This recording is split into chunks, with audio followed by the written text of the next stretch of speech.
What would you do if your teenage son told you that doing chores is a woman's job and that you were a failed man for doing them? In today's story, a father's response is a masterclass in co-parenting and accountability. My name is Alex, 34M, and I have a 16-year-old son, Leo, with my ex-wife, Sarah, 34F. Our story isn't a typical one. Sarah and I grew up on the same street, went to the same school, and after fooling around a few times, history was written for us. We had Leo far too early in life. To say our parents were controlling is an understatement. When they found out Sarah was pregnant, they forced us into a marriage. Their plan was simple and, in their eyes, traditional. Sarah would be a stay-at-home mother, and I would work. For years, Sarah and I lived as strangers in the same house. We weren't cruel to each other, especially not in front of Leo, but there was a deep-seated resentment for the lives we felt were stolen from us. We slept in separate bedrooms and avoided each other whenever possible. The strange silver lining came 2 years ago when I caught her cheating.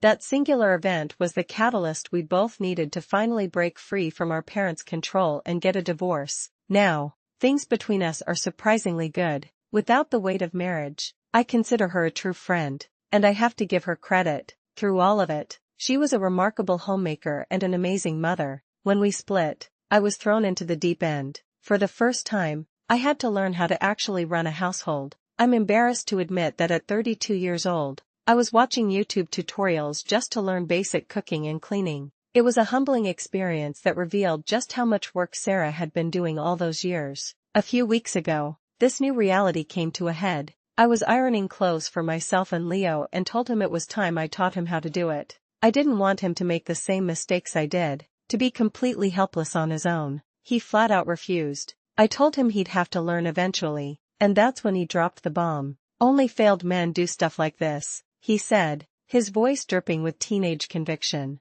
And I won't be one of them. I stopped ironing, the heat of the iron suddenly feeling cold compared to the flush in my cheeks. I looked at him, bewildered. Clarify that for me, Leo, I said, my voice dangerously calm. He went on, explaining his belief that household chores are a woman's job, and that only simps would stoop to doing them. This reveals Leo's greatest fatal flaw, his absorption of toxic online rhetoric, which ultimately sealed his immediate fate. I tried to keep my composure and asked him if he saw me, his own father, as a simp. He just shrugged. That shrug broke something in me. You will choose your next words very carefully, I said, the calm completely gone. You will learn how to do household work, whether you like it or not. But he doubled down, reiterating his twisted belief. Fine, I snapped. If you think this is a woman's job, it's time for you to live with a woman. Pack your bag, you're going to your mom's. I will not have any of that Andrew Tate bullshit in my house. Leo lives with me during the week because my house is only 5 minutes from his school, while his mom's place is nearly 2 hours away by public transport here in Germany. He refused to pack, probably thinking I was bluffing,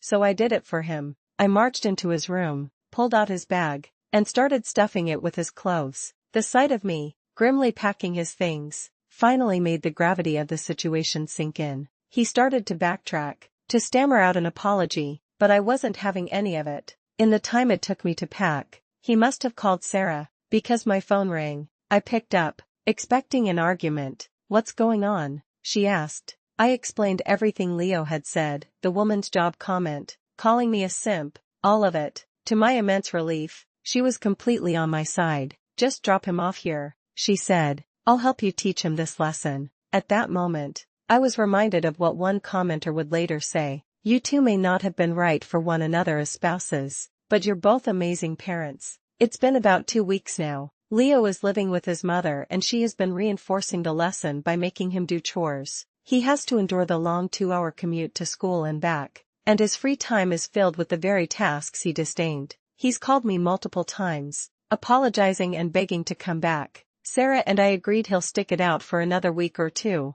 to really reinforce the consequences of his toxic beliefs. My whole point was that if he thinks chores are a woman's job, he should live with a woman, and I was fortunate that Sarah was on board to help me teach him. Some of my friends said I was too harsh, that it was a dick move to uproot his life over a comment. But as another person wisely noted online, this Andrew Tate/patriarchal bullshit tea is dangerous and scary. Nipping this in the bud is hugely important. This wasn't just about ironing. It was about respect. Sarah and I recently sat down with Leo for a long talk. We explained that while he's entitled to his opinions, the moment those opinions disrespect people, they become toxic and unacceptable. The punishment still stands. He'll stay with her until mid-January. We've also decided to increase his counseling sessions from once every other month to twice a month, to specifically address this issue. We love our son with every fiber of our being, but he needs to understand that some things are just not allowed. While his regret is a good first step,